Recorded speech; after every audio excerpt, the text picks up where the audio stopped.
sponsored by the Arc of Sustainability, an event of an off-grid experience, a 5-day experience that they're going to be having, which will take you into another platform of your life, figuring out what your weaknesses and your strengths are in case there is a situation that might be of troubling times.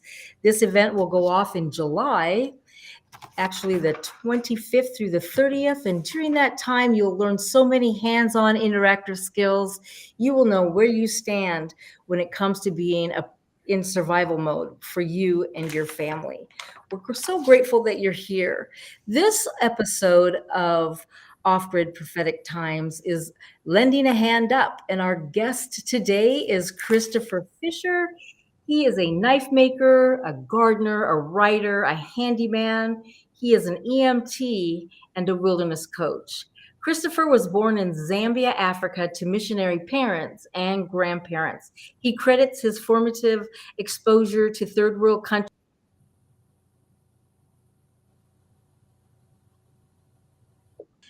We are so excited to have you here, Christopher. He spent most of your time in the mountains in central Idaho.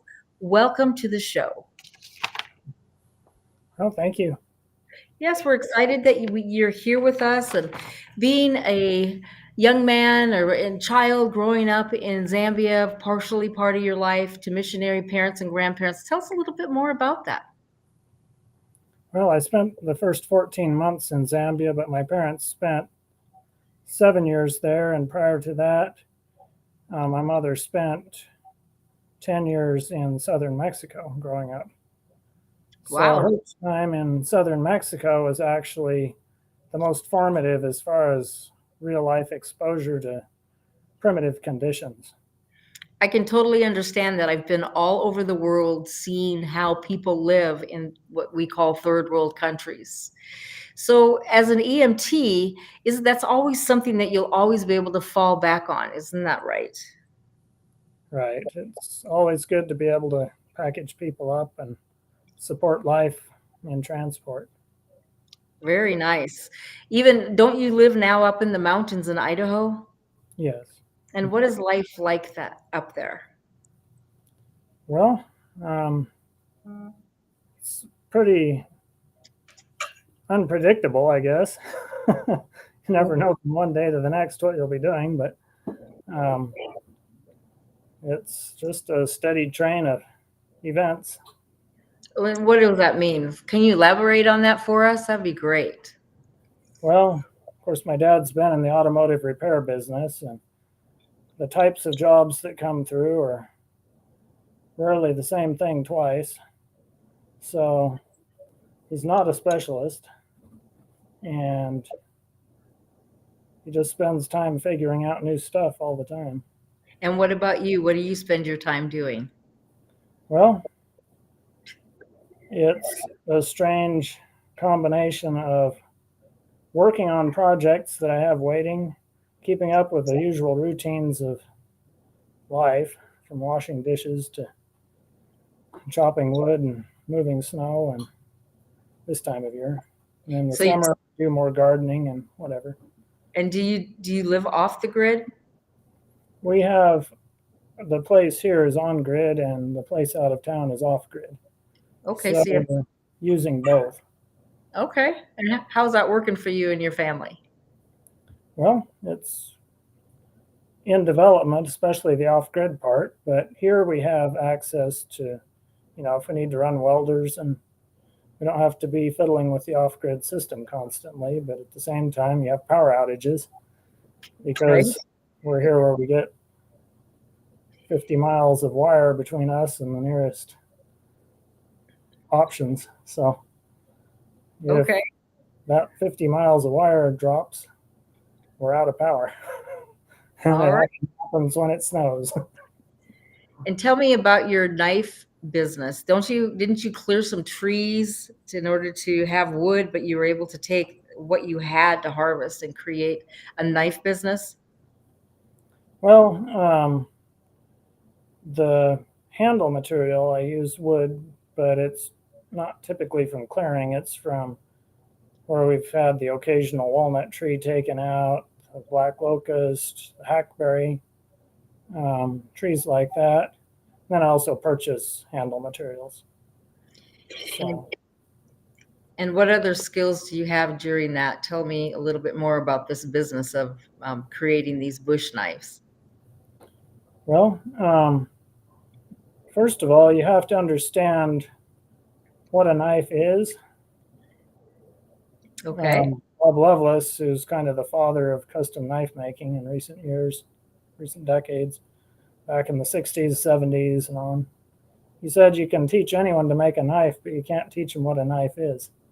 They have to discover that on their own somewhat by using it in Okay. a wide variety of settings so that they understand what they need. And everyone's perspective on what they need is a little different. So there's a lot of latitude there. And what do you teach people when they want to get a knife from you? Well, the first thing we want to look at is what they're going to use it for. Okay. So it's pretty much determined by the mission.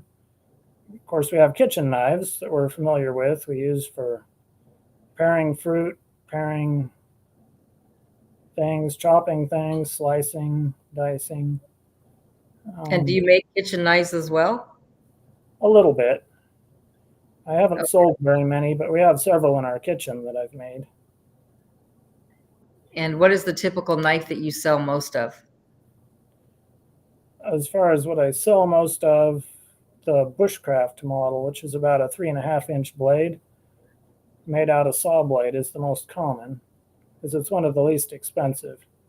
So in Okay. general, the handmade ones, the less expensive ones I sell more quantity of, but then the bigger ones, when you find someone who really wants it, they really want it.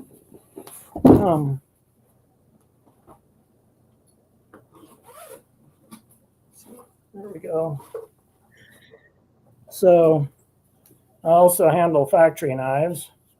Okay. Like here we have a Mora knife that's pretty familiar to a lot of people in the survival community.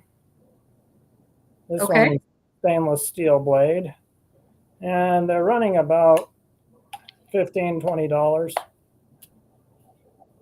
But that is a high quality knife.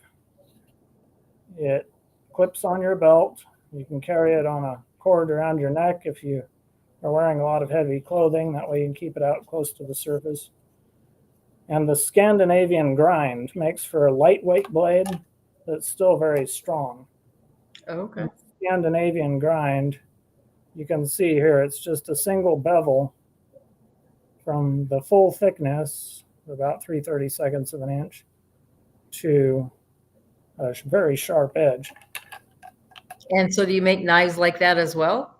Yes, the bushcraft model that I sell most of is Scandinavian ground. Let me see if I can. Okay, here's a big one. That's quite the knife. You made that knife? Yes, this is a handmade one. Very nice. So it's about 1/4 of an inch thick and weighs about 2 pounds. I always have to think about the weight, and if you're putting it in a go bag, how much things are going to weigh and how you're going to be able to swing it and all those things. So that's good to know that it's 2 pounds.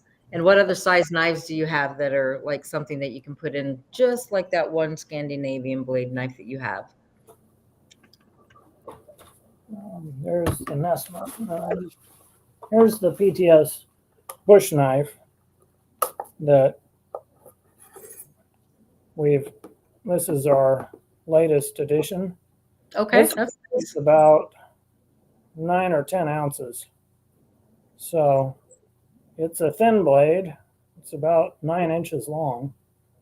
And it has that curve like the kukri does. So when you're chopping heavy material with a light knife, that geometry helps reduce shock to the hand.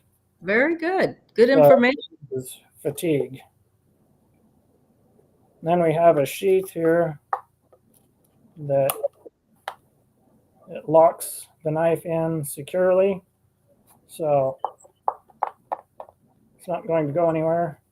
And the belt loop we have so we can open it up for taking it on and off the belt quickly. That's handy. Did you make that sheath as well? Yes, I make my own sheaths. So I have on here your information that you're built for bush handmade knives and your website. This is great. You've got some good stuff here that people can really get to see. And tell us a little bit more about why you do this. Well, it basically came about as the result of an interest in wilderness survival. This style of knife, this is about a 6-inch blade and weighs about 8-10 ounces. And it has a simple pouch type sheath. The knife snaps in. But for everyday carry, if you want one tool that you can actually keep on your person while you're working all the time without it getting in your way, a knife like that is about as much power as a lot of us can pack consistently. Okay. 24/7.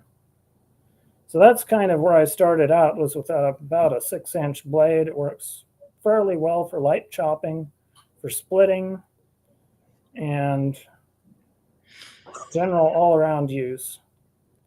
So you kind of have your pocket knife, your belt knife, and then a hatchet. Whoops. Pardon me? You have a hatchet or a machete for your big tool or an axe. And do you make those as well?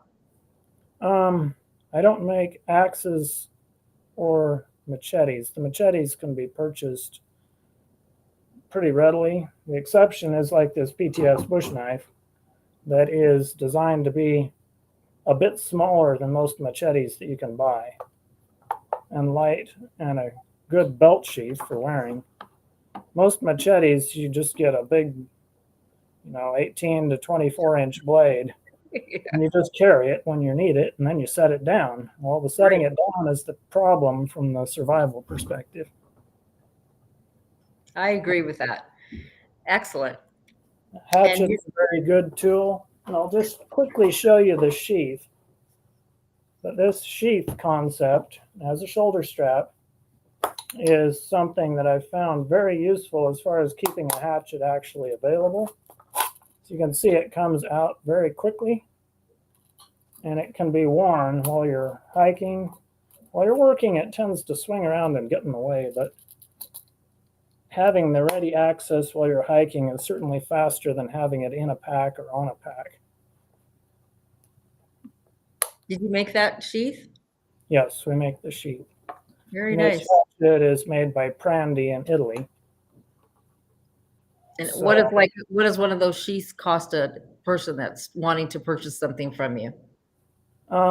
Usually about $40. Okay. And your knives? How does that look for you? Can you hold them up and say how much they are? This is one of the cheapest ones. With the sheath, it's $125. Okay. And this one here is on the high end. This Bowie. It's $595. Okay. Notice the sheath on this. There's a removable side release buckle strap. There's also a belt loop here that you can run a belt through, and we have a leg strap. So I typically carry it with this and this. It's quick to take on and off, and I find that to be highly valuable because you can get it out of your pack, put it on your belt, or on a pack frame belt quickly. Very nice. Excellent. Well, we just love having you here. And how can people get a hold of you?